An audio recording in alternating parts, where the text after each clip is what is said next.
Yeah, I think that's a slur. Welcome to the downside. My name is Gianmarco Soresi. I'm here with my co-host, Russell Daniels. Hi. How are you doing? I'm good. How are you? It was a chaotic start. It was. But we're here. Yes. There's so many things I'm trying to figure out in the beginning. Some podcast people, they talk about what shows are coming up in the beginning. No, let's not do that. That's so boring. We have a live podcast coming up. This Okay, episode, you by the get way, one. it's coming out July 5th. So happy July 4th. Get back to work. Cool. We have a live podcast recording on August 14th. It's our second live recording ever at Sesh Comedy Club. Tickets are $5. Link in show notes. 6 to 7:30. Oh. Me, Russell, and a guest. And then if you want to stick around, we will have my monthly The Silver Lining, the sister show to this show. See me do stand-up. Come for a whole day. Make it a Gianmarco Wow. Russell day. Maybe I can get Russell to do No. 5 minutes of stand-up. No. Otherwise, some big upcoming dates. I'll be in Denver, Colorado, July 14th through 16th. Toronto, end of July. And then check out my Instagram for all the other shows. All right. I hated it. I hated talking I about the shows really in the did beginning. not like Because doing it it didn't in the feel like beginning. you earned it. I didn't earn. No. There was no entertainment No. enough to be like, And if you want any- to see more If of anything, nothing? you've lost people. Yes. People that were tuning in were like, oh, like, I don't know this, Any of her fans come on, they're like, they're not gonna, they don't like that. Yeah. They don't know you yet, Well, welcome to our Thank guest. you. Yes. We normally, I would have said, how's the exact intro, but artist, a psychic, is that the word Yes. we're using here? We can use that word. Psychic. Right. I like and then it. if I pronounce It's this fine. right, Madalyn Geraldine. Yes. Yes. Hello. Hello. Hi. And our first, the spouse Yes. of a former guest. You're our Yes. first Yes. Ted Really? Alexandro, who we interviewed over Zoom way back in the day. Way back. We only had 5 listeners back then, but for those listening, we talked about him performing at the Apollo in his rap group. Oh, you did. Brotherly Love. Oh, yeah. That's hysterical. So we'll get to you in a second. Yeah. We have a lot of things. I just got back from a 2-week trip. I'm a big mess. I don't know if you noticed. My merch, I have Moisture Crunchy hand towels. It's connected to a very sophisticated bit. Yeah. And I ordered 1,000. Ordered Oh 1,000. my God. And because I can turn it into 20,000. That's what's in my head. Uh-huh. Half of them are defective. Half of them, the letters are missing. They say oist or runchy. They say mist or kunky. And Do you have insurance on it? Like, do you can return do I have it? insurance on the cum towels I got in bulk? No, I did not take out an insurance policy. You spent $1,000. There's no. I'm writing them, but it's one of these things. They're like, okay, well, you're gonna have to ship them back, and I'm like, No. you No. come here, you pick up, you give me new ones, and You definitely don't ship them back. okay. No. Towels.com. I think it's what it's called. Towels.com, Towels you're on outlet. blast. Towels outlet. Yeah, they're Wow. based in Florida. All you have to do is send them a picture. They're not going to be able to use those anyway. Yeah. They just Sure. want to put you through. Yeah, they wanted me to be fine with it. I can't change the bit on stage. Like, I have 2 options: oist or runchy. Have you thought about taking a Sharpie to everything? And like very do it yourself. You can make it into a I thing. think there's enough do-it-yourself going on in my entire career right now. Well, I had a big, massive trip. I was in Arkansas. I was in Seattle. All these places. I'm tired. Yeah. I'm tired of traveling. Russell, you had a big trip. Yes, I went to a bachelor party. And how'd it go? It was good. It was really fun. I will say that bachelor parties are weird because anytime you're putting a bunch of different friend groups together, it's a very specific, it takes you to a very specific place. It feels like time traveling back to like high school. This was a high school friend. Yes, this was a high school friend. So already it's like a friend I don't see every day in my life, who I feel so very close to. But you're like putting different groups together, and I just felt like it's like 15 guys too, which is also very specific energy. I don't find myself in a lot of, Uncle Function is all guys, but it's different than when you're like, Uncle Function. it's different than when you're like, it's different when you're, Name. I don't know. It just felt like I was like, the first couple hours is adjusting to like, oh, okay. Remember what it's like to be a guy's guy. You know, like you sent us one picture. You had a church van. Yes, taking us to different like bars and breweries. It was like two dudes in cargo shorts, and I was like, this is like a different group. Russell's normally you're with artsy folk. Yeah.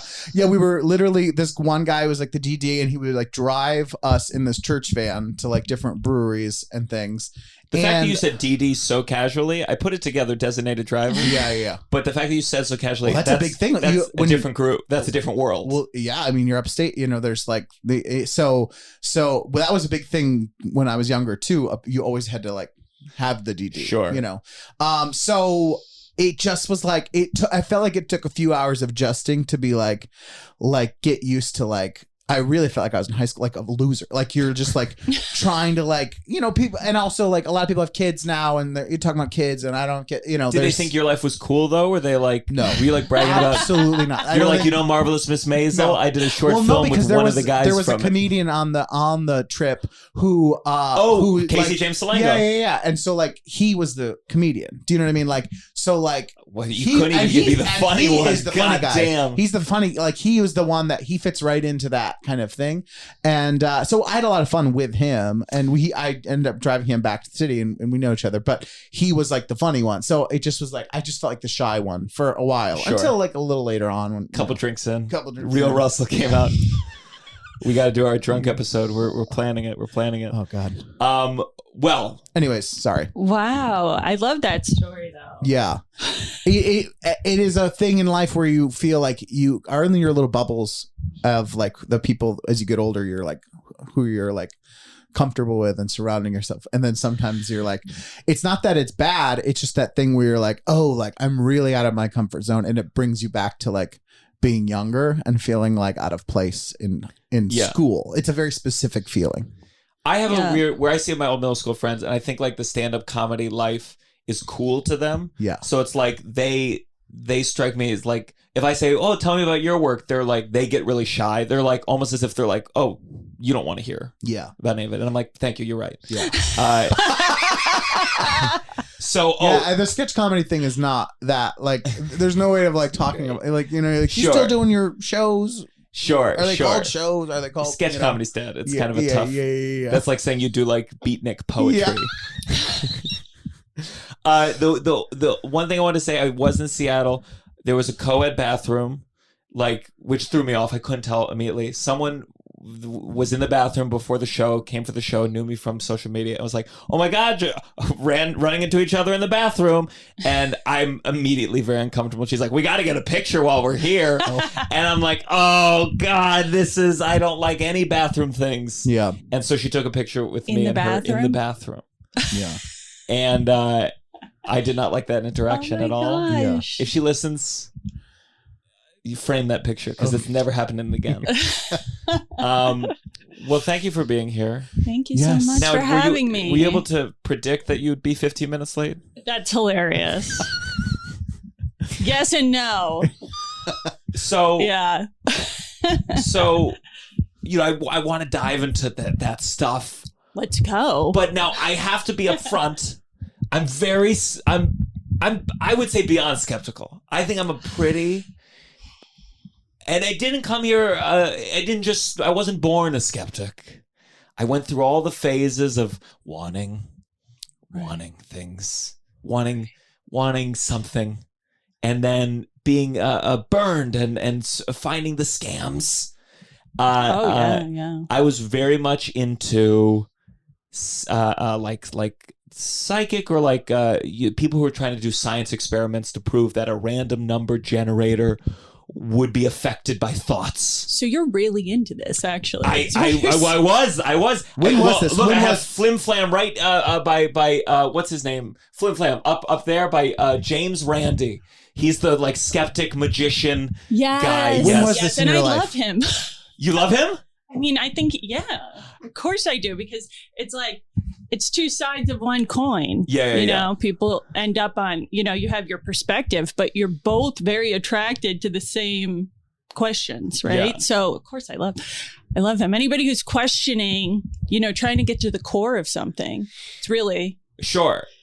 but he's the kind of people that made me. So I was going through an existential crisis. Okay. Yeah. And I still am, but like I was going through a very acute one in college, very kind of classic. Mm-hmm. And it really overtook me. So I was looking for something to give me some kind of hope, right? Of some kind of godlike thing, and I tried investigating these either scientists who are investigating paranormal phenomena, some of it quite intense, some of it like, can a random number generator, which is, just produces random numbers, like, can you affect it? Can you affect the outcome of dice being rolled?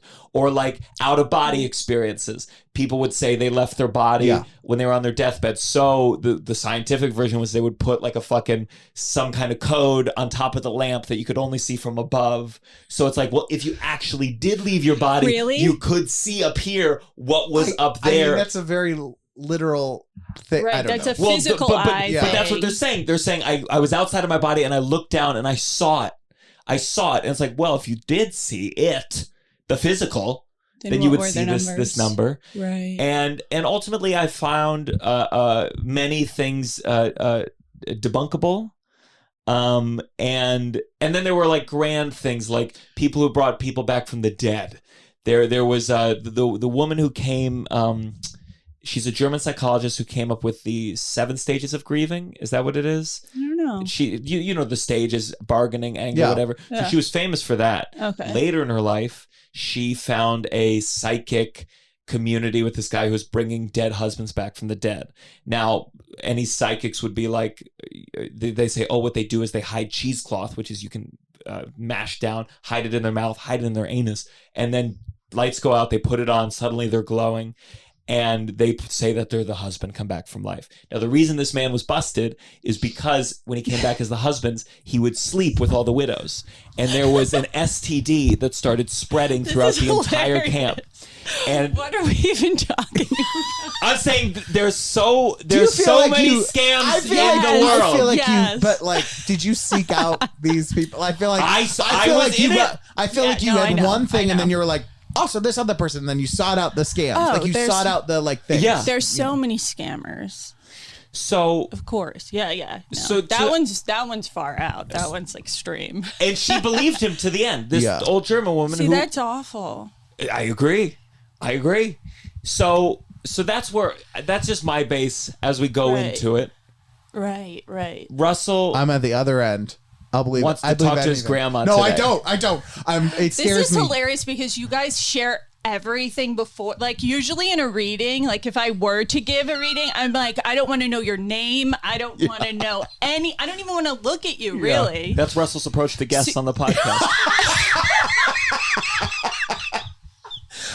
No, it works better that way. No, you need to go in like clean slate, because if you're dealing with anyone, like you'd be like, well, you could have seen that here, or you would have, But we'll talk about that part. Yeah, later. no, I'm at the other end of like not the full other end. No, but like at some level of like it makes me nervous in the way that like I'm like who could come in? Like I can kind of get on board with a lot of things. Right. And then the last one, and then I promise I'll shut the fuck up. No, say it. There's all of them. There's a deeper, like if we were to look at all the philosophical problems of God. I know we're not specifically talking about God, but I think the one that the one that's most resonant for me is the problem of evil, which I think Bertrand Russell always said, like, sit next to a child with cancer's bed and try not to laugh.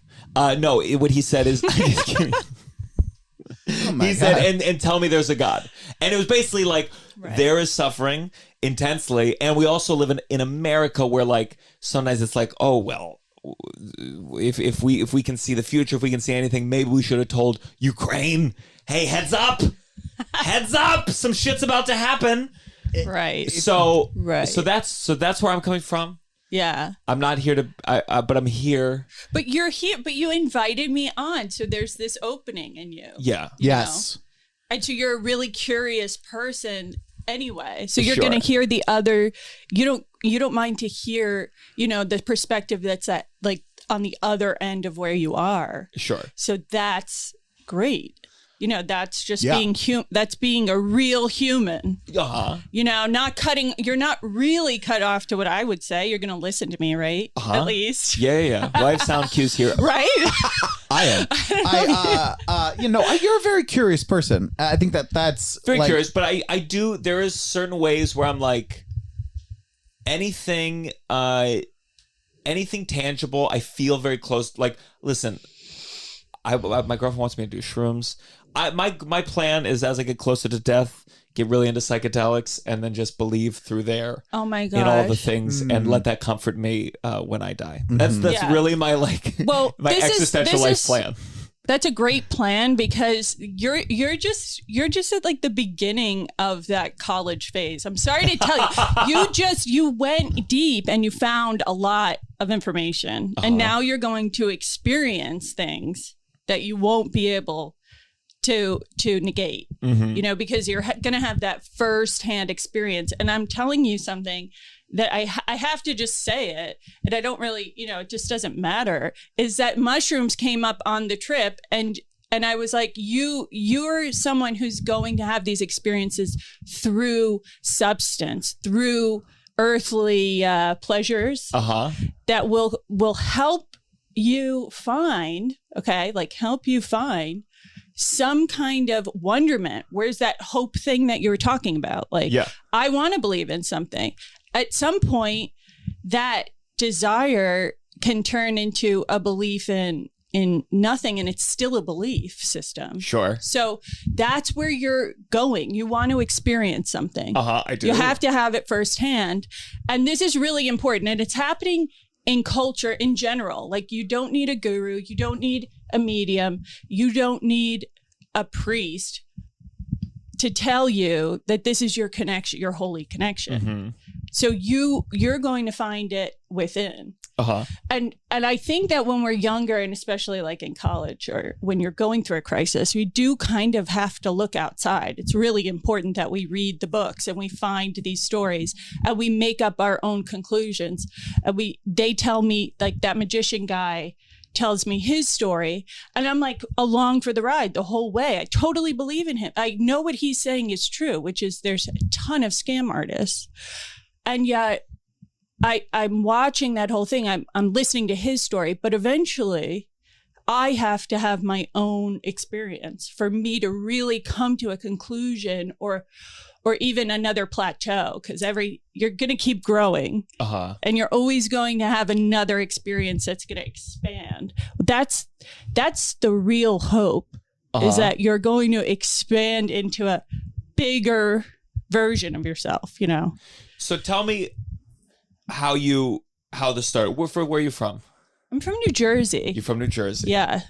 Isn't there a famous, what's the famous New Jersey psychic? You're thinking of Long Island Medium. Long Island Medium. Okay. Teresa Caputo. Friend? A good friend? In soul. Sure. I think spirit. Some comedy clubs have psychics. Yes. And it's very funny because I go like, we're doing the same thing. Me and the comedian, but like, especially when I see the psychic work, like what I consider like a C room, and I'm like, what's like a C level psychic? Like, she can like talk to your dead mom's neighbor, like just something like, oh, that doesn't really help much. But cold reading, cold reading, where like one of the psychics things where they predict things, they're able to just quickly like do guesses, like, oh, you responded to this, I'll lead here. And it's very similar to crowd work. And it's just like the techniques feel similar. Yeah. Okay. So Jersey. Yeah. And tell me, did you grow up religious? Yes and no. Like, we were Catholic technically. Never went to a Catholic church. I ended up going to like a Protestant church on the corner just because my friends went and it was fun. So we didn't go. A fun church. It was fun. Yes, they did. Like, they did arts and crafts. So that was sure. Yeah. Like, I don't remember the actual church. I just remember making things in the back with my friends. So and it was like I could walk there.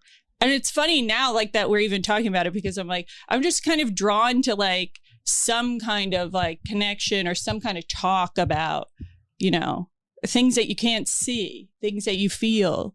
and that kind of stuff. Yeah. So I liked that church.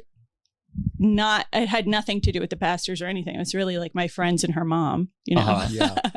But like it was down the street. It was just somewhere I could go. And from there, when did you feel things? Wow. So of course I started, one of my earliest memories would be kind of perceiving things that I knew were not physical things. I might look very physical. So I would have been around the age of 4 of like my first memories with spirity kind of interactions. And I just had no language around it at all. No one talked about it or anything. And so, like, what did you see or feel? Like, so what? One of the first ones ever was a woman just standing at my doorway, So it's just as real as day, and I knew she wasn't there though. So it was that thing of like you're kind of in a dream, but you're not. It's just regular consciousness.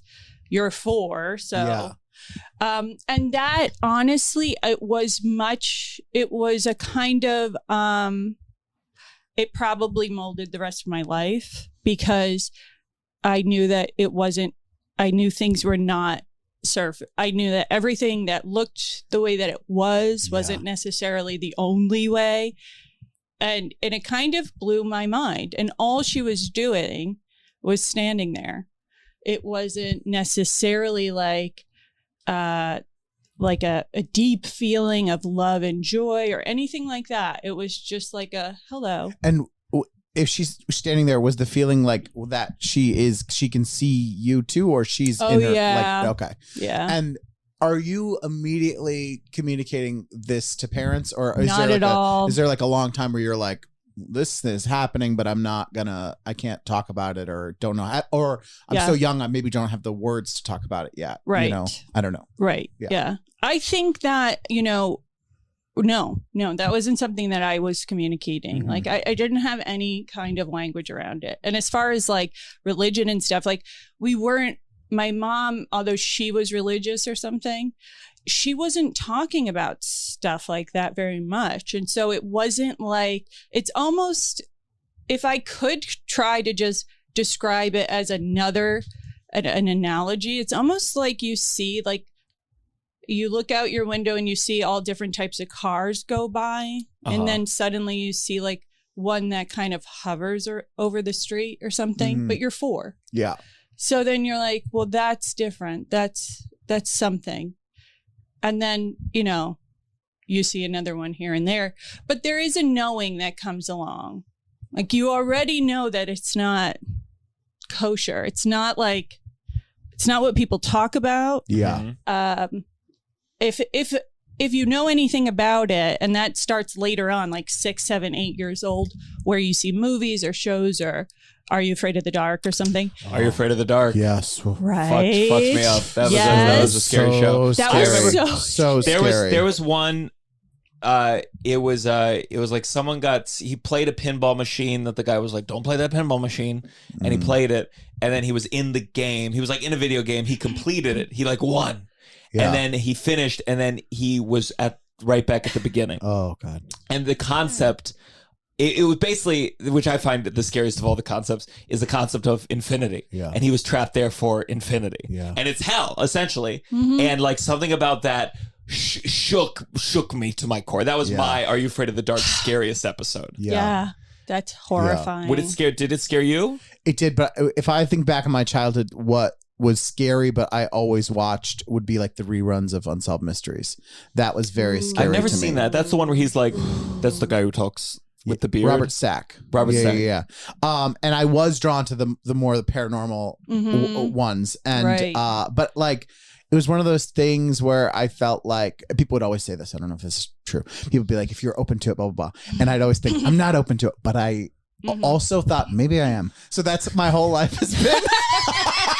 My whole life has been I'm not open to it. I don't want to see anything, but I'm also like, maybe I'm open to it. Like, so I feel like that feeling as a kid, I was so sure that I was going to see something at some point. Well, I'm very curious. I want to go around. what did your parents say happened when you died? Like, did they tell you? Did they ever talk about it? Did you have a dog die? My parents still have not told me. They still have not told you? No. We should call them. My mom, she told me, I said, is there something when we die? And she said, there's got to be something better than this shit. Oh. And that was her reasoning. Okay. My father would always say, like, son, there's something in me that I know survives this world. And now that he's closer to the other end of this world, I think he's less confident in that. Okay. And now I'm the one who has to be like, I know, Dad. We're just switching roles. Yeah. Switching roles. And then my stepdad grew up Catholic. I have a feeling there's no belief in there. Oh. But he believes in he believes in the importance of the order that you should believe. Yeah. But that's it. Okay, right. That's what I think. Get along and treat each other nicely, that kind of thing. So you're seeing this woman. Is she recently dead? Is she? No. And I have to say that, now that I'm a woman myself, a grown woman, I recognize her now as a great grandmother. So it's someone who is actually in the family. So that's the first one. And so it wasn't that I was scared. So there's some kind of knowing that it's familiar, but of course I didn't know either. So it's the two things at once, Mm-hmm. There's a different part of you who knows who that is. Yeah. And then your brain is like, well, I know that I'm not scared of this person who's not really a person. You know what I mean? So anyway, so she will be forever in my first, memory. Yeah. Really of all this stuff. But yeah, so like that happened. And I wouldn't say that someone showing up so physically was the frequent after that, because I think that there is a degree of communication from your human side. If that's something that might scare you, to see someone who's showing up physically when they're not physical, they're not going to keep doing that because the point really is not to scare the crap out of you. Yeah. So now, why was she visiting you? Well, that's the question of my whole life. That's kind of like, it's like, well, I think that with psychic ability, with mediumship, it's just like any other skill or life purpose or whatever career choice. I don't feel like this is really a choice for me though, necessarily, but you're built with some kind of natural ability. You have some kind of natural faculty. You have to work at it just like everything else, but like something you're just drawn to from the beginning. And then you look back when you're in your 30s and you go, oh, I've been doing this thing the whole time. This is hilarious. I never called it that, whatever, but it's, you're drawn to the arts or you're drawn to something. It's just because you have a natural skill set already that's like going to break out of you, So why would she that's a question I probably would never be able to answer, which it's just if she came back right now, that'd be a great clip for the episode. So you're feeling these things, you had that, you have moments throughout your life. Is there like a next phase of like you're exploring it more or researching or? That doesn't start for like way later, So it's just happening throughout your life. And another thing, I'm imagining that it comes through in different way. Like sometimes it's seeing something, sometimes it's hearing something. Like is it either like sometimes it's feeling something? Is that correct? Like so, it's not always like this. You're not always just seeing a person there, right? Actually, that's going to be like the most rare occurrence of any of it. Yeah, because really, if you think about it, like.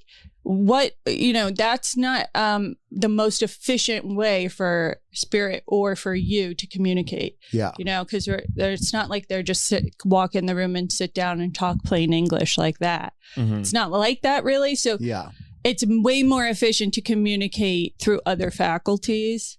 And so I just like lived my life. I did not think anything was particularly nothing. I didn't think anything of it. Like, when did you tell? Was there the first person you confided in and said, "Hey, sometimes I see things"? I see dead people. I mean, essentially, right?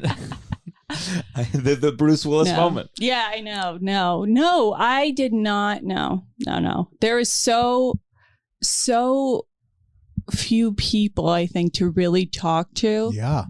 And when I was growing up, like really talk to, or that I could confide in.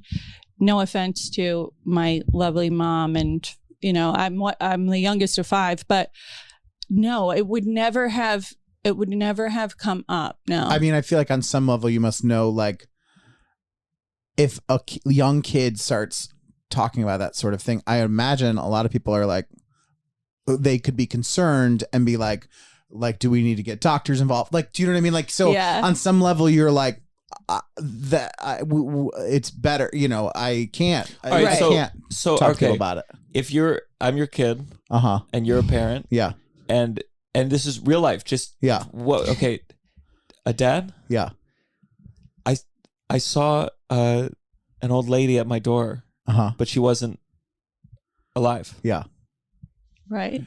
I 100% believe you, and Thanks, Dad. And I maybe want to move. It would freak me out. But I the thing is, like, move? Gianmarco, listen, I have real people in my life, friends that have had experiences, and I'm just like, I don't, it doesn't benefit me to be like, no, you didn't have that experience. Do you know what I mean? No. But to a kid, I'm saying like 4-year-old kid. I feel like you're going to say to your kids, I 100% believe in you, and we're moving right now. Pack your bags, Johnny. I feel like kids say things sometimes where I'm like, they can see more as we get older. We're like narrowing our things down. It feels like, and sometimes I'm like, kids, they see things that I'm not seeing. Oh yeah. Do you know what I mean? So they do, of course. Okay. What would you? I'm just wondering if you would actually say it to your kid. I would not like hit them, but I think I'd be like, well, all right. First thing I do would be install a camera to see if there is a real neighbor coming by. Oh, okay. That's hilarious. You're worried it's a real person. Oh yeah, you're worried it's a real person. Okay.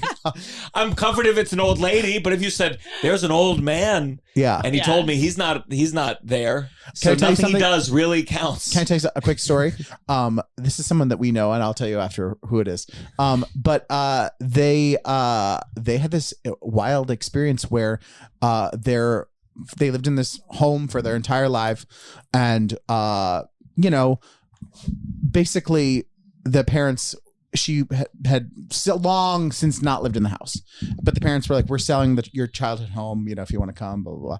They sold it. And then afterwards she saw her parents. After they'd sold it, they moved out, and her and her mom started talking, and the mom was like, yeah, it's really good that we sold it. It was time. And then the person that we know was like, yeah, something about that house. And it's kind of got really emotional, but in a relieved way that the house was gone. And comes to find out, the mother and the daughter, no one else in the family, but the mother and the daughter had experiences there that they had never talked about to anyone else. And it was a similar experience, and it was not a pleasant one. It was like, yikes, get out of that house kind of thing. And it wasn't always, it was like every once in a while, but it was like this very kind of wild thing that both of them had never talked to anyone else about it. And then had this like, both kind of broke down and like very emotional experience in terms of both having done it and no one else knew what they were talking about. Anyways. Wow. So wow. Okay, so what's the next level in your journey? You're just feeling these things. You're not really talking them, and then no, because like you have to really think about it like you don't know really any different. It's your perspective on life. So it's like, yeah, I don't think other people necessarily see that, but I also don't think it's that special. I don't think it's that important to my. Like I'm still a kid who's really into art and like playing with my friends. So like, you know what I mean? Like and when you're younger, like if you think it might be a little different, then, it's best kind of kept to yourself, really. Sure. Mm-hmm. So, cause then like, what do I have to gain from really sharing? Like it's, and I think that it's personality too. Like I just don't feel a need to share deep, or unless I'm like really, really close with someone. It takes a long time for me to feel like, oh yeah, I'm gonna tell you everything, that kind of thing. So it might have been like, maybe it did take me like 25 years, really. 20, or 21 years since the first interaction that I remember, to be like, well, can I talk to you about something? Yeah. So when was that? Was that like a coming out, almost like feeling like absolutely you're gonna have to tell everyone in your life this, and that feels like people are gonna have strong opinions. Oh, I wish you were gay, dear God, you're coming out as a psychic. Exactly. Well, a lot less people do. It's like exactly. So it's a lot like that, I feel like, not to take away like how intense that really is, but it is. And my mom was gay also. So that was a funny thing about coming out, because like for reasons of why might I not share things? Okay. She was in and out of the closet my lifetime. In and out. Yeah. Like when you move towns, you could go back into the closet. Did you know? Wait. So your parents were married, divorced, and my mom came out. And then moved. And then we moved, and then she was like, not really out. And I think it was just the culture of like, when we lived, where we first lived, like my best friends were her friends too. And it was another lesbian couple, and it was like awesome. And it was like right down the road. And there was plenty of people like I wasn't allowed to play with and all this stuff because of that. This is like 1994. So like it was not typical to have 5 kids and be a lesbian couple. You know what I mean? Sure. Yeah. So with the coming out stuff, like, I think that had a lot to do with it too, because in some ways I was just like, what happens in my room, or, with the spirit, like, I don't need like more stuff, Yeah. So, yeah. I do like that. Like, she has 2 moms. We cannot let our kid go over there. She has 2 moms. Yeah. And she sees dead baby. Yeah. It's too much. If it was just one thing, sure. One thing. Yeah. I'm open-minded. Yeah. So do you know what I mean? Yeah. And it's like, and like, really, this is funny now, like to be an adult woman and be my, who I am, and meeting you as the psychic medium. Because it's just like, it's like another funny like role that, because I've always been very sensitive to, obviously. So I'm sensitive to like, well, why would I want to lead with anything else other than myself? Yeah. Like, do you know what I mean? Like, why would I want to be like, hey, like, I can, it would be weird to be a see psychic. all these. It would be weird like, to be. What would you say? I still can't even come up with the word. If I went on a date with someone and that first date was, hi, I see things. I'd go, okay. It would be weird if she was a psychic accountant. Like, do you know what I mean? Like, it would be crazy if you were like, could do things, and then we're like, no, I'm not going to do that though. Like, it would be more, it would be way more weird. Do you know what I mean? Like, if you're like, I just have a regular job, and then like a psychic accountant. So your taxes are done, but your conversations with your father are not. That's great. Thank God I didn't have to go into accounting. Yeah. So you're an artist. You're in the arts world. Right. Yeah. And then you went to college? Went for fashion.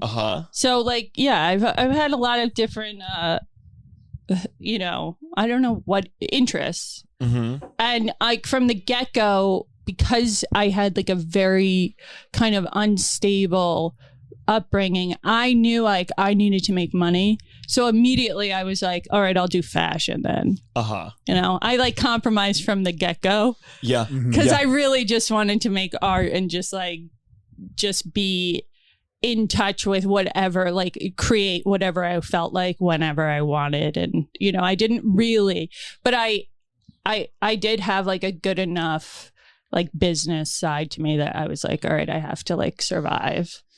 So I went into fashion and, And at any point in this, are you looking up any like other psychics or other worlds or other religions or you? Yes. Yeah. After I started getting really intensely interested in all things spiritual, any kind of religion. That had always been drawn, that had always been interesting to me. And even just like religious art, like, I was just like, not because it's religion that I'm interested in. I'm interested in the thing that they're pretending to talk about most of the time. Yeah. That thing. So a lot what of kind of religious? Like, I've seen so many paintings of Jesus that I cannot stand. I've seen I cannot believe an artist ever sat down after the millionth picture and said, I'm going to do one more picture of Jesus on the cross. Yeah. Yeah. Truly. That's such a violent image, Yeah. Oh, it's so intense. That never leaves me. Like, I don't enjoy seeing that picture. You know what I mean? Mm-hmm. But I like religious art. I never tire of seeing renditions of Mary. Like, that's interesting to me. And there's love, and it's like this really, really light thing. I don't particularly like the crucifix for that, know. I think some people put on their doors too. Like, and I remember knocking on someone's door once, and it had the crucifix, and it didn't just have him on the crucifix. It was like bloody. Like, it was like, it was so graphic that I was like, I can't imagine every time you come home, you're like, gotta see that. Like, gotta remind, like, what is going on there where you're like, I need that image every day in my life to like see that on my door, and everyone else has to see it too. Visitors, anyone. I don't know, the whole premise of like Jesus went through this immense suffering. Obviously, I wouldn't want to be crucified. No, but there's a part of me where I'm like, yeah, there's suffering all over the world. Sometimes it's held up as like the worst suffering a human being has ever encountered ever, and I'm like, yeah, there's people out there right now who are probably suffering just as bad. But we don't have them on the fucking wall as well. There's just the whole. Because I didn't grow up religious. Right. I don't have any emotional connection to Jesus. So I just see all these paintings. I find it more amusing when it's like a little bit too sexy. I know. Yeah. When Jesus has that six pack. I'm like, when did Jesus get this six pack? I know. When did Jesus get played by Jason Momoa? This is a strange. It's like if you had like a Buddha statue with like a big bulge, and you'd be like, why does Buddha have a big cock? Maybe that's why it's so content. It's not the meditating. No, it's just every culture does it. It just shows what the culture thinks is the highest and the greatest. That's really all it is. I had another question. Do you like? You don't have to. It's very funny. You preface each question in the interview with you have another question. I know. Well, I just okay, so you had that moment when you were 4. Are there other touchstone moments that led you to like coming out? Like, is there a specific one that you can think of where you're like, I need to like this, like? Yeah. And what was that? Yeah, and that was the beginning of the end of the life that I thought I was going to live. Uh-huh. It was after I was married. So here we go. We get married. And I'm going to. And you're open in your marriage about this in your life, or you're. I'm very vocal and open about all things spiritual. Okay. Yeah. Uh-huh. I mean, it's not even the right word for it, honestly. It's like philosophizing, constantly thinking about things from all of the different angles. And I was really into quantum mechanics, and like, I just so this was not a big leap, honestly, for my husband to like, know that I was like. And we're talking about Ted. Yes. Yeah. My only husband. Yes. Now Ted's a comedian. Yeah. And I'm sure optimistic in certain ways, but can have cynical thoughts. Oh yeah. Can stand up, has a cynical edge to it. How did he ever go? Did he ever roll his eyes? Did he ever go? Okay. Any of that? Gianmarco, you've obviously never been a husband yet. You don't just roll your eyes. Oh, brother. Here goes the lady again. Here goes the lady again. Also, rolling your eyes like you meet people all the time that are psychics. Do you know what I mean? Like, oh, brother, here we go. There she goes. Sure, you're correct. I have not been a husband. I did date someone who, like, whenever astrology came up, I had a lot of astrology really pushes his I had buttons. a lot of thoughts, and it was tough. It was tough because I listen. I bet I was much younger. I have more accepting now in certain ways, or I'm more whatever gets you through the day. I'm more that. Right. But at the time, I remember I was very much like dependent on this girlfriend to be like my spiritual side in a way, like to comfort and assure me. I went through this phase where I would want her to get quotes of like scientists who believed in stuff to like reassure me. Yeah. And you went through a lot of spiritual phases, but like you're like, it's interesting the way you talk about it is because then that is like the assumption is you're in a phase now that you'll then be in a different phase later. Yes. Do you know what I mean? Dead. Yes. No. And you're this just is it for you. You went through I'm in my final you went through form. 17 I've phases done in the last evolving. 10 years, and now you're done. Stop You're it. fully realized, Gianmarco. This is how deep I did something. Do you know what remote viewing is? Yes, Yeah. of Yeah. course. No, I don't actually. I don't know why I agreed. So remote Sorry. viewing, and they made a movie called this Men Who Stare at Goats, which was the government trying to utilize these things, where some people say that they can, sit and they can like visualize or like somehow see something somewhere else, and so for example, the government was like trying to use remote viewers to like see if Russia was building some weapon. Okay. And the remote viewer would sit and the government would pay them $600,000 and they would draw like a circle. And the government would be like, oh, maybe it's a bomb, maybe it's a military base, maybe it's a pizza. And so I did, like, I contacted a remote viewer and I put something on top of a microwave. Like, that was the thing. Like, we put something on top of the microwave, send us drawings. I'm sure I could even find the email.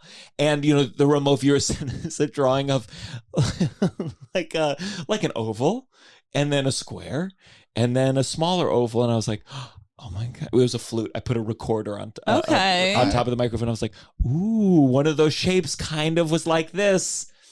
But it can be so much more specific. Like they could literally have drawn the flute for you. Well, and I would have loved that. I know. We'd be having a different conversation if they drew the flute. And they didn't draw the flute. And why might that not work for Gianmarco? I wanted precisely. Yeah. Yeah. Okay. So I didn't know, is this when did you marry Ted? 2017. 2017. Yeah. So but is when you have this partner, is he like totally open? Does he ever ask you, like, if he loses a loved one, does he ever say, hey, I'd love to talk to George Carlin. Yeah. Could you talk to George? That's so funny that you mentioned George Carlin. Because he is someone that actually we've connected with. Oh, yes? Yeah. But yeah. What did he say? Was he a fan of the documentary? Oh, that I don't know. We were fans, but here's the thing. Like, I don't, first of all, he's come like in to Ted directly, like through Dream. So, nothing's really stronger than the direct stuff. But anyway, when there's been like a pinnacle moment of like Ted's career, and I'd be like, would it make sense to you that the George Carlin is coming through right now saying XYZ or whatever? And he's like, yeah, and so he's very open to it, but I don't really when you say pinnacle of the career, you mean when he did this podcast? Yes, with the podcast that changed it all for us and the family. Oh my God. Yeah. So yeah, like that kind of stuff, honestly, is not okay. It doesn't. Okay. This is my style of life, basically. It's like, it doesn't really serve us that much to go there that often. And so he hardly ever like asks for any information from me. And I hardly ever offer it, because really I don't solicit readings. Like, I don't do that. I would never like walk up to someone on the street and be like, yeah, your mother wants to, yeah. Because it's waking someone out of a dream, like with a bomb, like you to throw something at the door to wake them up or something, like, and scare them. Like, what's the point of it? Like, it's just your ego to be like, I can see your mother, Yeah. Really? Yeah. Does that person really need to talk? Like, if the person needs to talk to their mother, they're going to find me. That's how I believe it really works. Honestly, we find each other, but I'm not going to, and until I feel like I've been told like, okay, reach out to this person, I'm not going to do it. Sure. So in our marriage, like it just doesn't come up that much, but I will say, so the moment that like happens is like right during the wedding and right after the wedding. So right away, it was almost like, spiritually speaking, I finally felt like, all right, I'm secure here. Like, I'm really happy. I found someone who I really love, who like totally supports me in everything I do. I'm just like an artist and I don't even know what I'm doing with it. Like, I left fashion and he's like, cheers that on. And like, I don't have a direction with my art. And then he was like a great cheerleader for me. And then what happened was, in our apartment, there were a few physical instances again where I would like physically see someone, and I didn't like it at all. And the energy in the apartment was not really good, just generally speaking. And like, here's how you know like energy is not really good in a place. Like the fruit that you leave out rots immediately all the time. All the plants die all the time quickly, even though there's sunlight. It was just like, and we had like we had an issue with the neighbor and stuff. So it was like the energy was just like, like we knew we had to leave, but like not without this like jolt wake up thing, because you'd think like, because I'm a sensitive person who's perceived things that I know are not something you could necessarily even articulate really, that I'd pick up on everything. No, like literally something would have to like seriously like step right in front of my face and be like, wake up now. Or I would put it off just like I had my whole life, because why would I go down that route? Like this is not something like you kind of go on your own and just have to accept that it's going to be kind of an eyebrow raiser, and a lot of people are attracted to that too, but it's always going to be something in their head. It's not going to be Madalyn anymore, you know? And so like it wasn't that it wasn't that attractive to me to like dive in and be like, this is who I am now. Because also like there's nothing more stinky than somebody who's like holier than thou. Like I have no interest in any of that. Sure. So like, so I saw a man who I believe to be the last man who lived there before Ted and I had lived there. And really, if I was being completely honest, it's really a psychic interaction, much more than a mediumship interaction. Whereas I would say his spirit is completely in another dimension. And it's not he and his core spirit who is communicating with me for any reason, but I psychically, now that's my faculties, my knowing, my seeing, I psychically saw an imprint of who he was and how he was like, and it wasn't great. Like, and as far as Ted knew, he lived alone, all of this stuff, and couldn't affirm stuff. But I was sure that he had killed himself. So I see. So it had to be something. That's a lot of and it was like it had to be something, because I was almost in your camp, really. I mean, I was not closed off to psychic, but I had run into scams. Everyone that I had ever been in touch with that said they were psychic was full of crap. Like to the extreme. And so I wasn't drawn to it anymore. Like I was just like, well, why would you, whatever, like people do that. I guess that's weird. So I was pretty much kind of turned off, I would say, and just really felt like a connection through spiritual, like philosophizing, like Ram Dass or Alan Watts or, that kind of like Eastern philosophy just felt like a little bit removed from the Catholicism, like Protestant, Christianity, that it could be like a discovery period. And so at that time, my mom was put on hospice. This is like exactly the same time. So I go, all right, God, I need to know that this is not the end of her life should she go. I need to know how I feel about this whole thing, because like I have this guy here in my apartment, I had written down all of these experiences that I had. I said, like, for no reason at all, I felt an immense connection with bereaved mothers. I didn't know any except for one that I could think of who was not a close friend or family member. And so a lot of things were just kind of like happening to me. And I knew that I had to be like, okay, I need some kind of clarity, because I actually felt like I lost any kind of faith or assuredness at that time, because I was just like, how could there be so much suffering? My mom has been chronically ill for a really long time. And I was like, what's the point of it? Yeah. Like, why? And then it just doesn't, Yeah.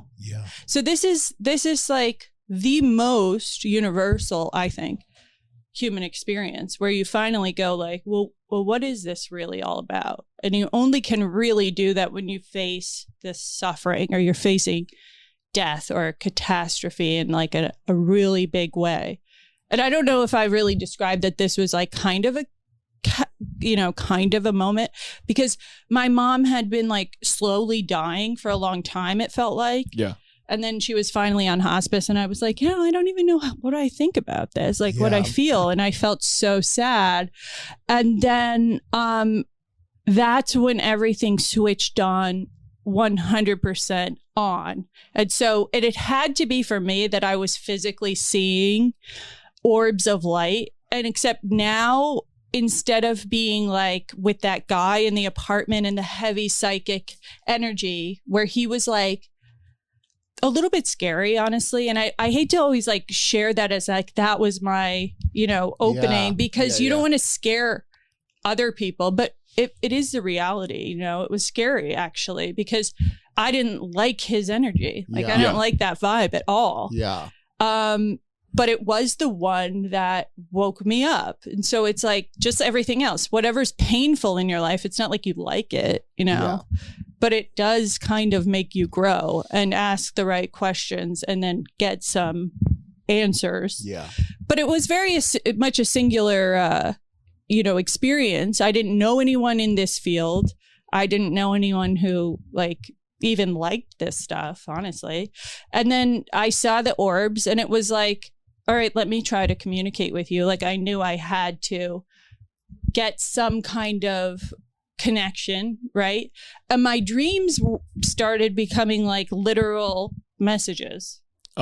So this all happened at once in a very short amount of time.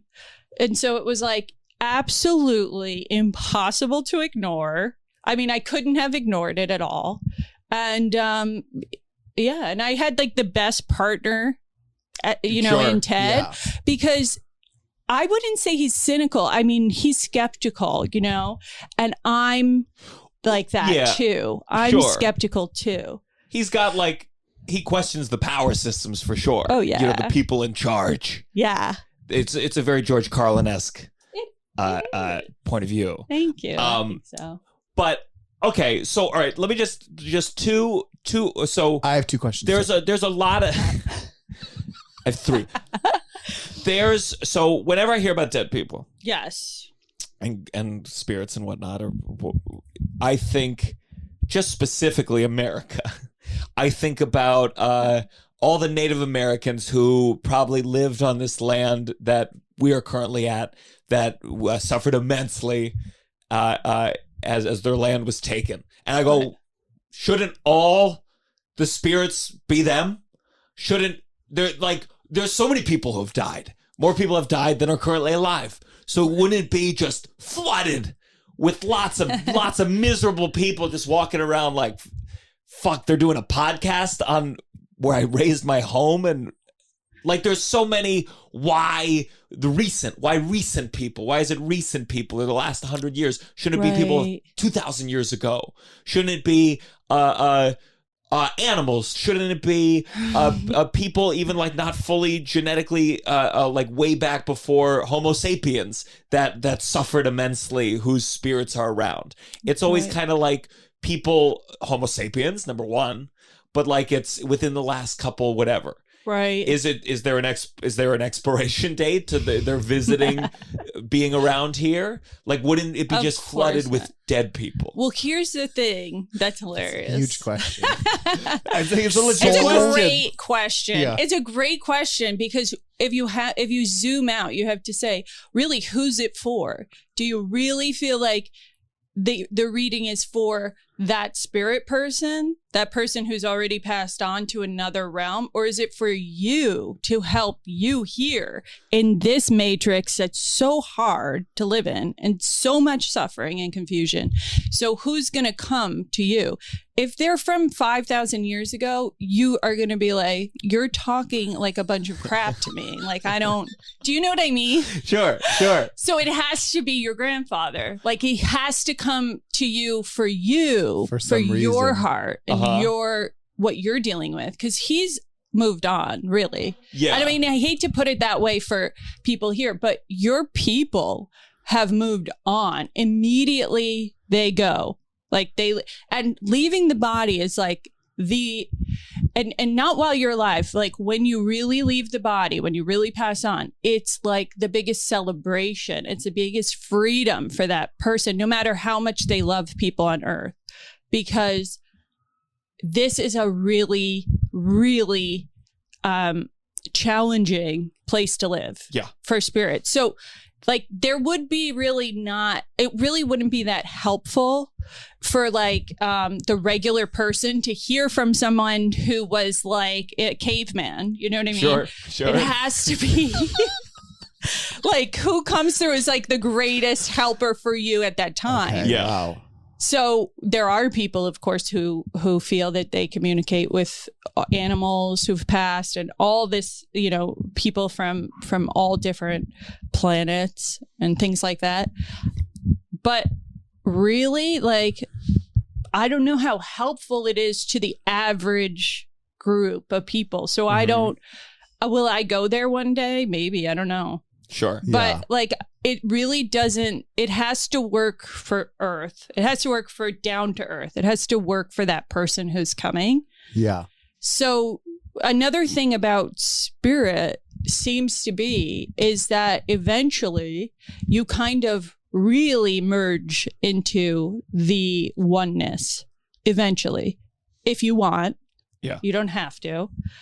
But eventually you do. So it's, I don't know how many souls there are. It's not like really a numbers thing, but the idea is that you release all the personalities that you had eventually, all the ego, and you really become whole again.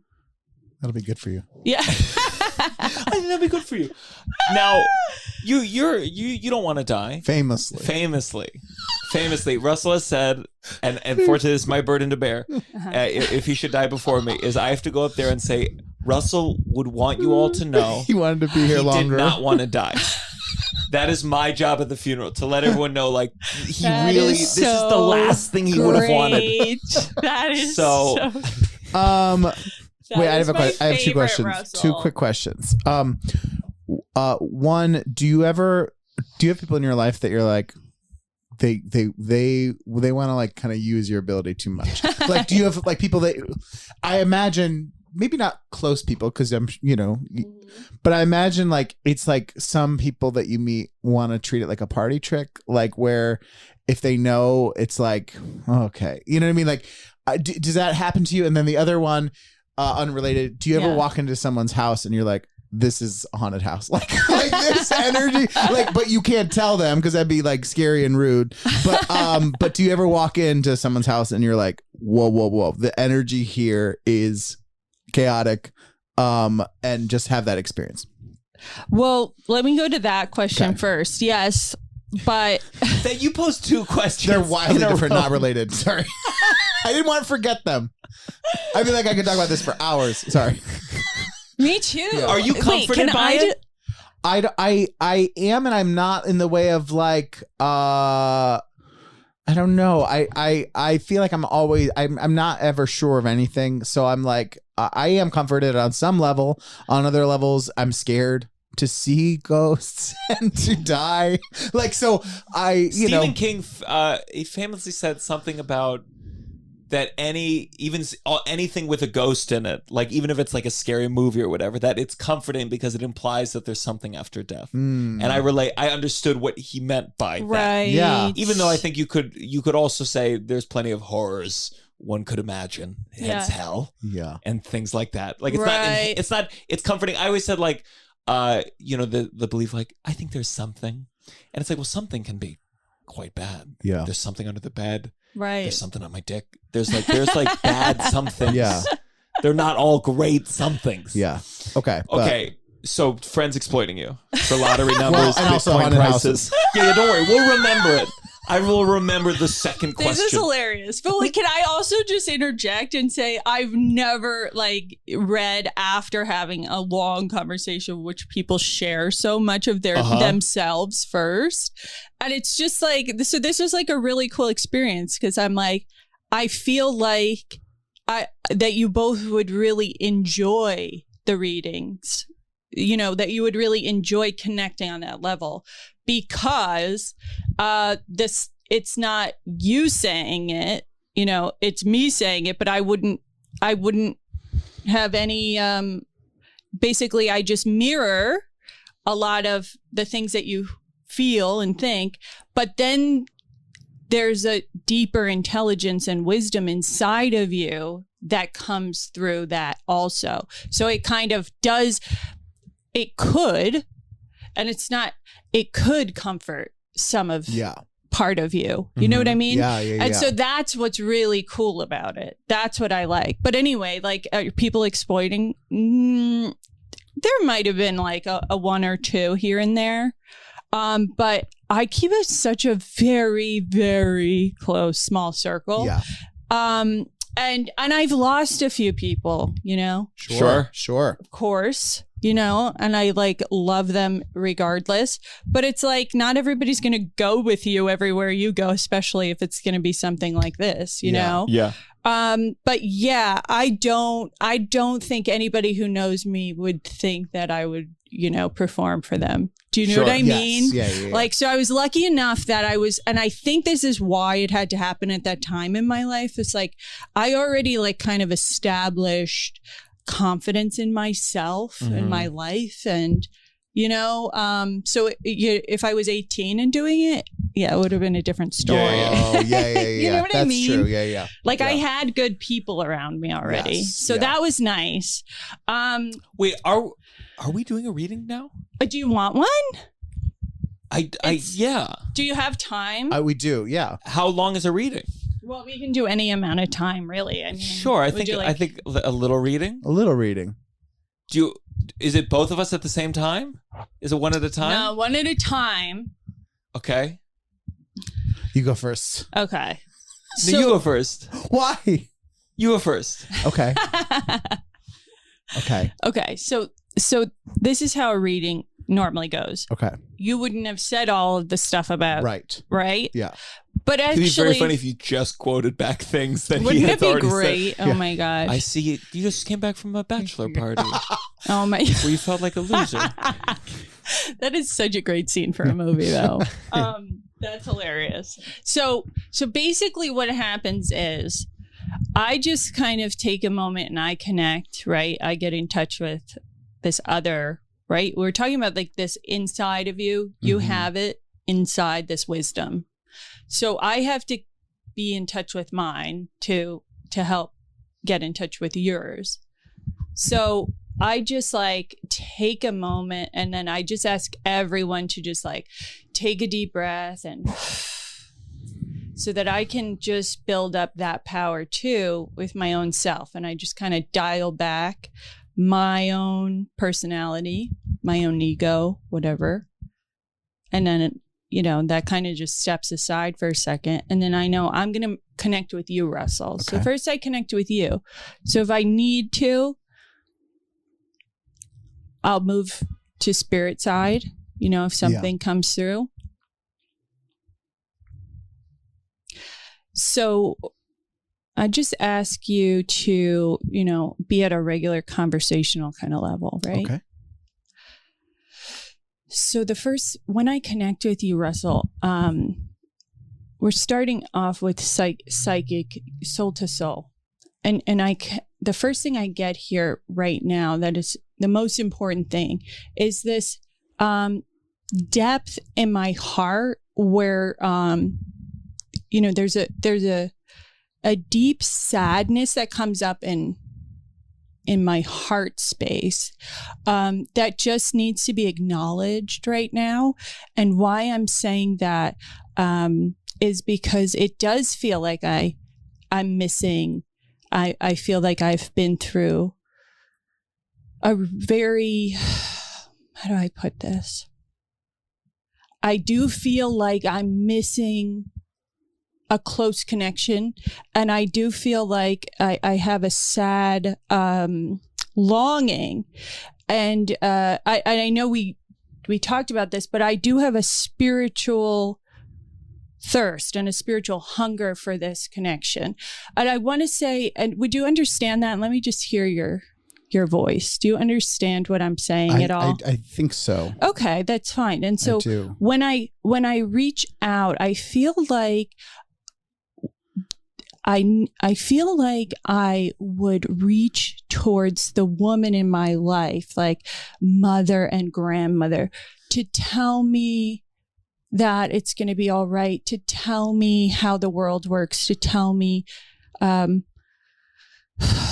also like that I'm good and special, and I need that affirmation from them. And I feel like something there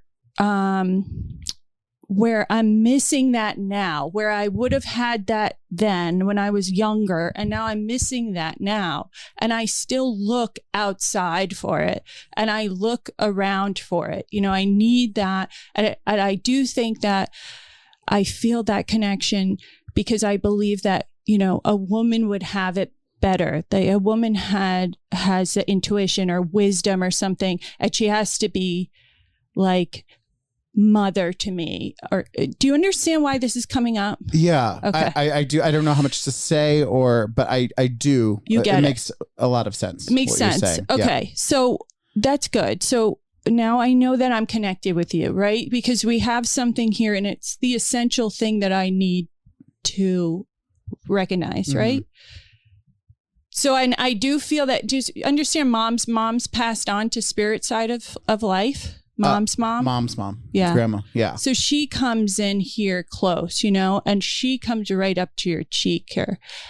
The connection here with her is very, like, what I have to say? It's like,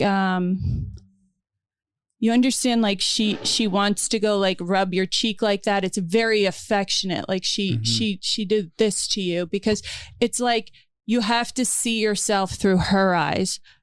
She absolutely had the faith in you that you're looking for in yourself. Mm-hmm. She knew that you were her, essentially, like you were the gift that she prayed for, really.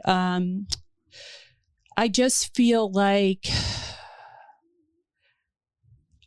that kind of security and love, that's what I miss, because it's like, I need someone to believe in me this way. And I feel that I've lost that. But she's coming to you and saying, you believe in you like this. You have to see through her eyes. And she has these eyes like you. And so she also makes me mirror your eyes, because you would see a similarity of these blue eyes. And she's so in touch with how you see yourself. Do you understand why she's saying all that? Yeah. Okay. So I know that there's a mirror between us. I suffered with my own confidence, but I was able to to project it onto the kids and the family and to the family. Like she herself didn't really, like, she wouldn't even think of herself really. Like I didn't really think of myself. I only thought of other people. Do you understand? You have that gift of only thinking of other people, really. And at the same time, I know that I'm walking back into the wisdom of your soul and your psychic connection too, of that strength of only thinking of other people is also the thing that is the most painful part of my journey here. So I do feel that there is this tug of war of how to care for myself, but do I really believe in my good nature? Do you understand why? Yeah. Okay. So do you have a question now that I feel connected here? And I know grandmother in spirit is here, but she's just supporting, the energy of the room, the vibes.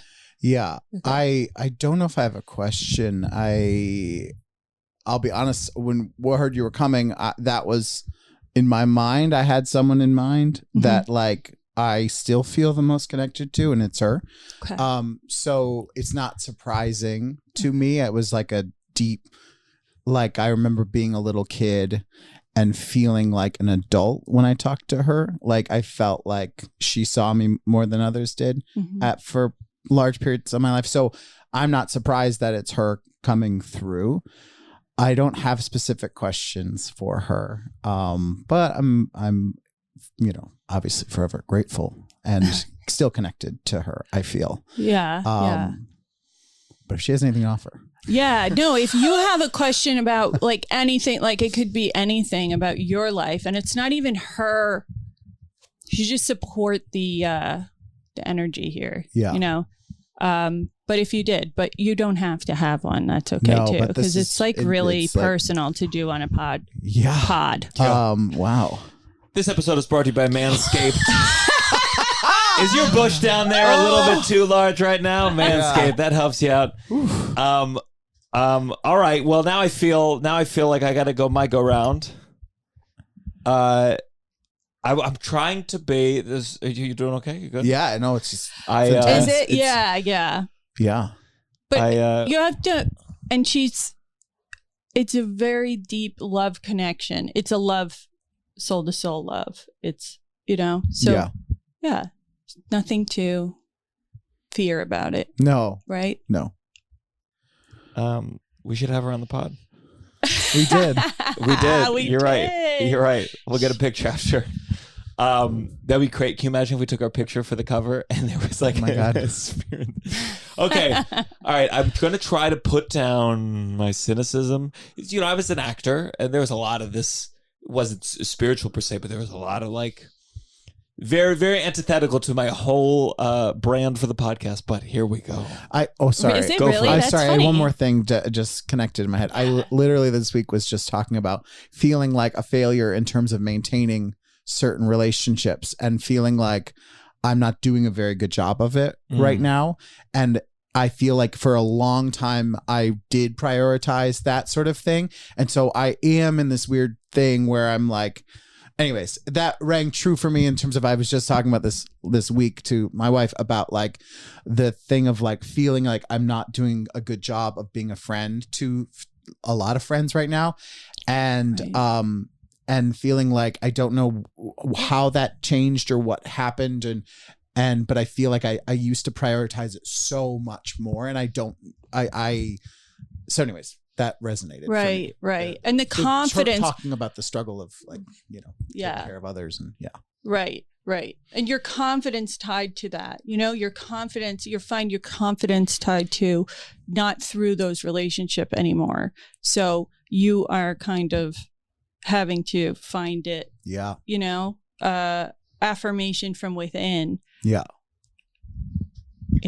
Sorry. Yeah. I want to, no. I just, No, I'd like to talk more about your failures as a friend.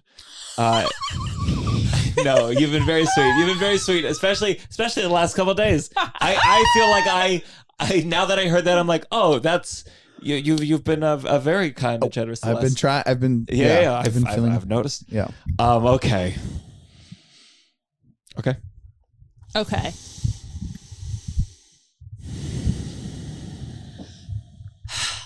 Okay, so Gianmarco, I'll just talk through and just kind of take a second to recalibrate. I want to now focus on you, and I'm just going to reposition here, and I'll just ask you to just breathe and be at normal. And, I just feel like I have to talk us through this a little bit. There's nothing to, that I can prove to you, right? There's nothing that I'm going to say that's going to, prove anything or justify any suffering or anything big, right? It's going to be this is all going to happen through your own experiences in life, right? And this is just another pebble in the creek that you're kind of watching, and so when I connect with you, let me just take a second here, I have to talk about your own light and how you don't see yourself exactly as others can kind of see you, and it's definitely a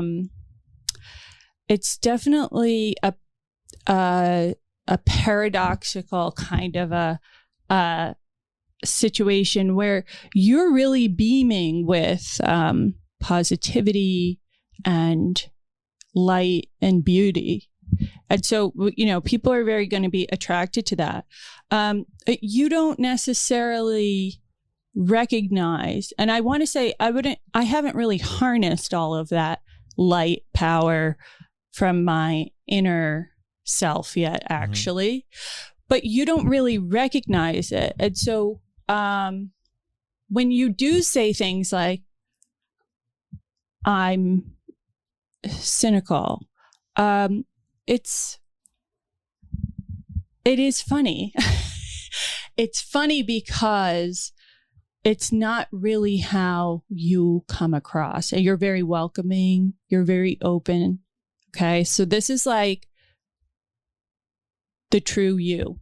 It's the true you versus some of these identities that I think I'm going to be outgrowing in my lifetime. I feel like when we're connecting here, I feel like career is really taking on the most essential role in my life right now. I know you said you're a one-man show, and I do feel like it's all completely on my shoulders, I feel like. And then it seems to me like when I'm working, okay, this is what we're really trying to get to, is there's some constrictions around my work still, in the sense of I'm holding back some of my thoughts and some of my abilities, which is funny to say because it does seem like you don't hold back some things, but I feel like there's something else I want to try, but I'm afraid, and I just feel like I need so much evidence and reassurance before I go there that I'm not going to get, you know what I mean? And I do think it is, I'm talking about my comedy, and I'm talking about what I can do with this, because it's not just stand up, understand? And why I'm not going to get that, because it's it has, because it actually has to just come from you taking a step towards. But the whole game has changed so much that it's hard to really see if I could do something like a movie. Do you want? Sure. Right. Mm-hmm. So what I'm really battling with, not the movie, I'm battling with my belief that I'm going to be in one and I can use my gifts this way.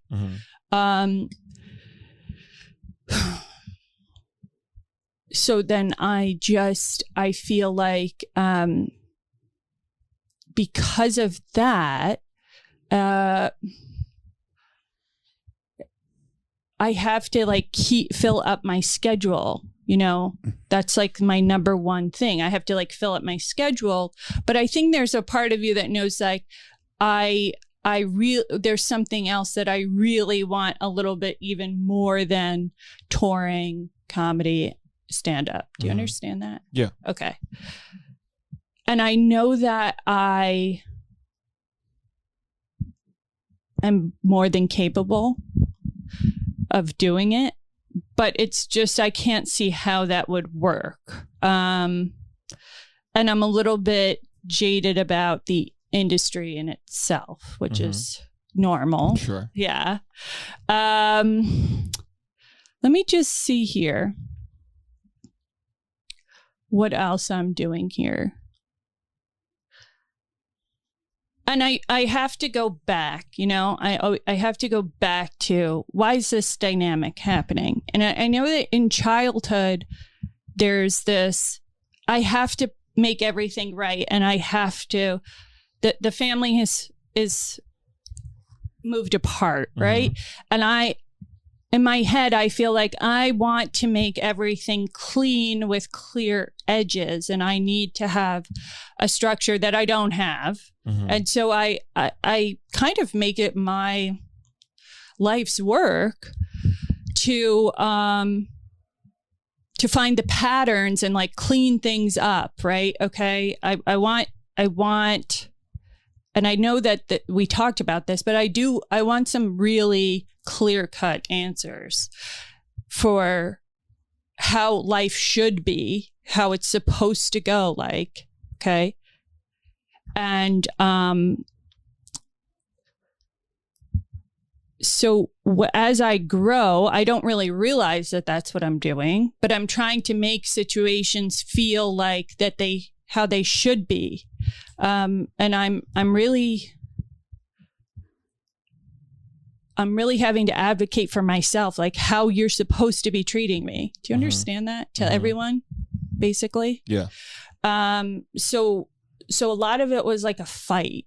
I had to like really fight for people to like get it right. And there's a perfectionism that comes out of the family dynamics where I've kind of stepped into a perfectionist mindset because it's a way that I can kind of control the environment and really feel like good and like there's something to be sure of. Do you understand? So as you get into your like later years, as you're going down through your life, you know, and I'm walking through your life, there is a moment, and I know you mentioned college, but I don't know, it feels like it happened even sooner than that, where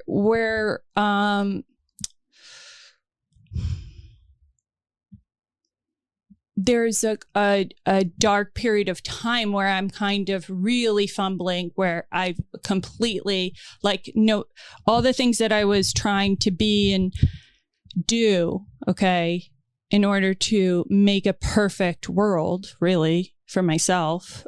I lost it all. And now I can't see anything, not myself or anyone else. Okay. That's the feeling that I have around that age of my early 20s. Do you understand that? So when I go into that space,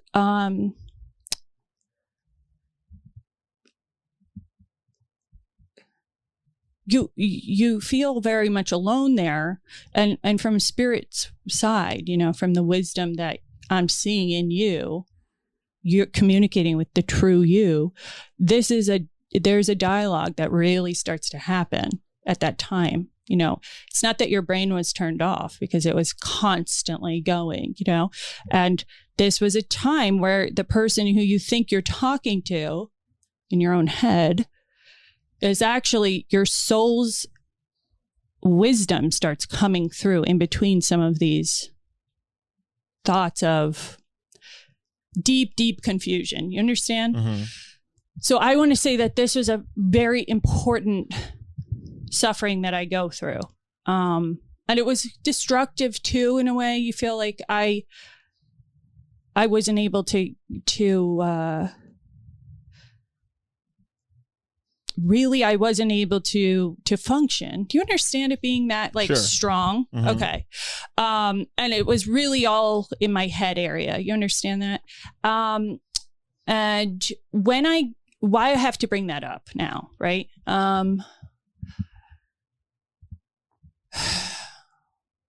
It's really, if I can get through a message to you of why these things are so important, because there's a message through that of this accepting suffering and pain in your life and realizing how it evolved you, realizing how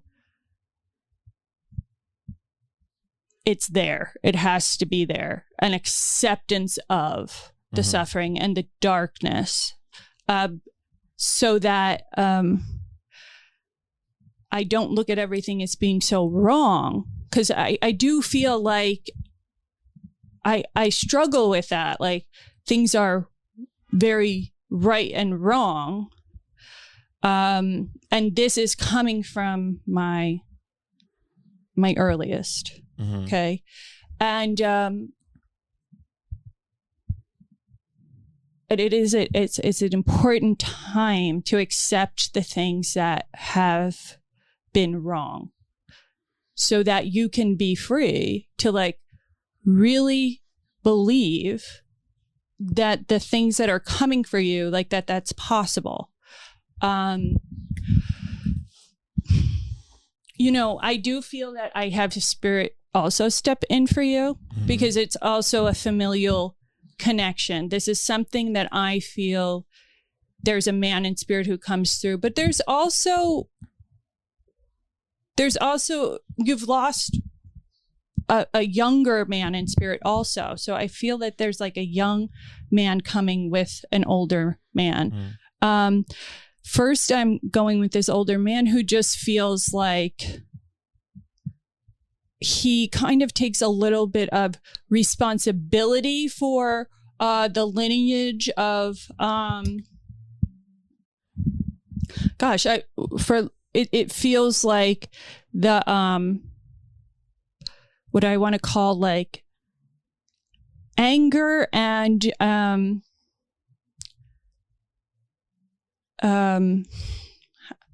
he was not someone who really spoke about his feelings, and it feels like dad's dad, and he's coming through to kind of take a little responsibility for the way he treated your dad, and therefore the way life has continued throughout the family, and ends up on you, and how you don't look like. You don't act like them. And he's very proud of you for not acting like him, because he's not someone who could go there, and not someone who asked the questions, and he's not someone who tried to heal in any way. And I know that you do that. You do actually try to heal, and it does have a ripple effect around the people around you, but also backwards into his world. Like he's he's coming close with a like, thank you, because you're not going to carry on this pattern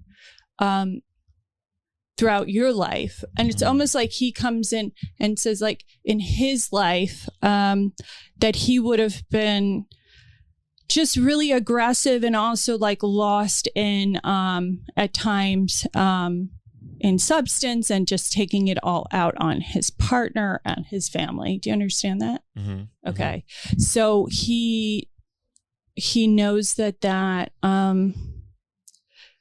affected the worldview of the family. Okay.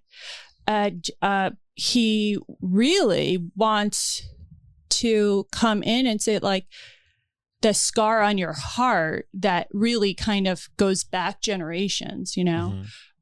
He wants to like help heal it too, because now that he's not that personality anymore, and now that he's not in a body, he's able to bring some light to these things that he was once kind of a part of. And he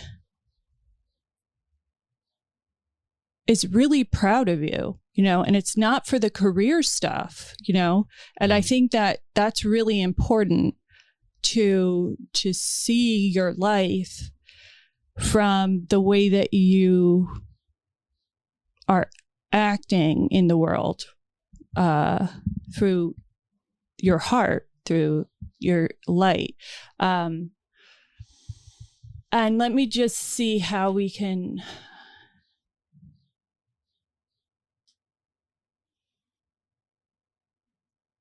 And I feel like, if there's one single message in the whole thing, is that, like, you know, and I do feel like it's for everyone, kind of, is like to see the true you, that there's like no judgment on myself based on career and those things. So that's not the true judgment of your life. Okay. Well, thank you. You're welcome. Wow. Yeah. It's intense. Yeah, it is. Very intense. Well, we're close to the end. We better pitch Yeah, those we gotta- shows now. I know. Yeah, pitch those shows. If you had said, and your dad's dad said, see him in Toronto, July 23rd and 24th at the National Comedy It's hard Theatre. to like come out of it. Like it's like God. For it feels sure. like you're in like a, you know, it's Well, I appreciate the readings. it's a lot of energy that you like. I mean, you must be exhausted after doing like full 2-hour things. Yeah, I can't I do. imagine. Like I do get it. I sometimes am in Well, conversations. you'll get the with Venmo people, request. but I feel like I'm in like conversations with people sometimes, and you're like, it's crying with a lot of energy. So I can't imagine what that encompasses. Really, Right. Do you know what I mean? This yeah. is so draining. Yeah. Well, we unfortunately we do. I have a bit of a time to. So Is sorry. there anything you want to say as a plug or anything? You know, your art, your readings, whatever you I like. mean, Yeah. you can follow me on Instagram, Madalyn Geraldine, and I give readings. Very few like openings right now, but yeah, if there's anybody who wants a reading, reach out, and eventually we'll do one time. Highly recommend. Yeah. Yeah. Yeah. Yeah. Russell, anything you want to plug? At Uncle Function in LA, September Jesus Christ. 21st. And our live show, The Downside, August 14th. For me, I already said at the beginning, thank you. Thank you. And I think as we sign out, it's important to remember that the apartment that we're recording this in right now, there was a guy who lived here before, and he died, and that's how I got this apartment. And the only evidence I have of his existence is all the bills I'm still receiving, No. and that's the real afterlife. This is The Downside. 1, 2